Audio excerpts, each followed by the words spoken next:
Now अब देखते हैं हम features of Basohli painting. So in Basoli painting, use of strong, brilliant colors, reinforces bright red, yellow, green, etc. is a spirited approach to the subject matter. सो यहाँ पे reinforce एक word आ रहा है, उसका मीनिंग होता है टू मेक समथिंग स्ट्रॉन्गर. ठीक है.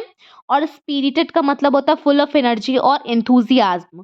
सो बेसिकली इन सेंटेंस से कहने का मतलब है कि बसोहली स्टाइल ऑफ पेंटिंग्स में क्या था, तो स्ट्रॉन्ग ब्रिलियंट कलर्स यूज किया जाता था जो कि जो भी सब्जेक्ट मैटर है उसको इंथुजियाज्म और काफ़ी स्ट्रांगली जो है वो अप्रोच के साथ उसको दिखाते थे. ठीक है, जो पेंटर्स थे वो by using strong brilliant colors like bright red, yellow, green, etc. Now second है हमारा figures with distinctive features such as fish eye, elongated eye or large expressive lotus shaped eye, round chin, prominent nose, oval face, a receding forehead, powerful body with a pleasant plumpness present in an idealistic body symmetry and lend distinction to female figures. सो जो figure था उनमें अलग अलग distinctive figures थे, जैसे कि main के figures को अलग टाइप से बनाते थे. कोई किंग है तो उसको अलग डिपिक्ट करते थे, मैन है तो उसको अलग, वुमेन है तो अलग, चिल्ड्रन है तो अलग, और अगर जिसका पोजीशन हाई लेवल पे है वो उसको अलग दिखाते थे. सो बेसिकली पेंटिंग्स की अलग अलग फीचर्स को दिखाया जाता था. तो जो फिश आई शेप्ड एलोंगेटेड आई या फिर आप कह सकते हो लोटस शेप्ड आई, ये पेंटिंग्स में देखा जाता था. ये सब कॉमन चीज था. ठीक है. राउंड चीन्स बनाया जाता था बसोली स्टाइल में. प्रोमिनेंट नोजेस थे, मीन्स बाहर की तरफ उभरा हुआ, स्टिकिंग आउट. प्रोमिनेंट का means sticking out nose. Oval faces थी. ठीक है. और रिसाइडिंग फोरहेड्स थे, मीन्स जो फोरहेड्स होती थी वो स्लोप बैकवर्ड की ओर स्लोप्ड रहती थी, जैसा कि हमने पेंटिंग्स में देखा था. Powerful body with pleasant plumpness present in idealistic body symmetry and lend distinction to the female figures. और जो roundness थी, जो plumpness थी, means the quality of having a full round shape. और वो भी बॉडी में प्रोवाइड किया जाता था जो कि डिस्टिंग्विश करती थी फीमेल फिगर्स को मेल फिगर्स से. ठीक है. मीन्स अगर मेल फिगर है तो उसको टफर और हार्डर प्रेडिक्ट किया जाता था, और जो फीमेल है तो उसके पेंटिंग में क्या दिया जाता था, प्लम्पनेस दिया जाता था. ठीक है. The quality of having full rounded shape. Now third is clarity of designs and wonderful effect is created by the mixture of blue and yellow, red and blue, gray, brown color which enhance the beauty of the painting.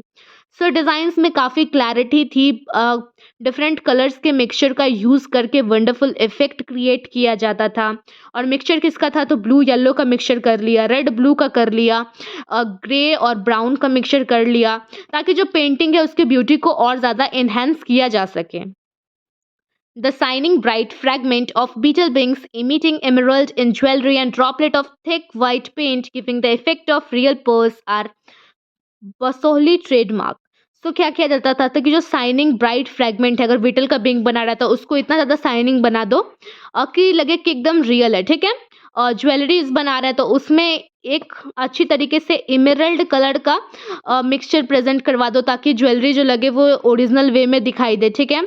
अगर हम कोई droplet बना रहे हैं तो उसमें thick white paint का use किया जाता था. जो रियल पर्ल्स है उसमें थिक लेयर प्रोवाइड किया जाता था ताकि वो लगे कि वो जो पर्ल है वो ओरिजिनल पर्ल है. ठीक है. जिसमें कि थिक पेंट यूज़ किया जाता था वाइट कलर का. और ये सब क्या थी, तो ये बसोहली ट्रेडमार्क थी. Another common feature of Basohli painting क्या था, तो गार्गोइल. गार्गोइल क्या होता है, तो बेसिकली जो हमारे रूफ टॉप पे पानी को पास आउट करने के लिए जो हमारे रूफ पे बना रहता है वो गार्गोइल होता है. ठीक है. सो ये सारे फीचर्स जो थे वो बसोहली पेंटिंग को गार्गोइल की तरह बना रहे थे, मीन्स ऑन द टॉप पे ले जा रहे थे. The lack of perspective is no way takes away the liveliness of the painting. सो यहाँ पे लैक ऑफ पर्सपेक्टिव का मतलब है कि हम ओरिजिनल में तो जो पेंटिंग होनी चाहिए वो 3D होनी चाहिए. ठीक है. तभी हमें चीज़ें सही अच्छी लगेंगी. So lack of perspective means भले ही ये पेपर पे 2D डायग्राम में ड्रॉन है. ठीक है. एक्स और वाई में है, भले ही ये एक्स एक्सिस का यूज़ नहीं है. ठीक है. मीन्स इस पर लैक ऑफ पर्सपेक्टिव है, बट फिर भी जो है ये नेचुरलिटी जो है, एक नेचुरल वे में जो पेंटिंग बनाया गया है वो कहीं से भी मिसिंग नहीं हो पा रहा है. ठीक है. वो बहुत अच्छे से इस पेंटिंग में दिखाया गया है कि चीज़ें ओरिजिनल लगे. ठीक है. लगे कि हाँ भाई ये रियल है.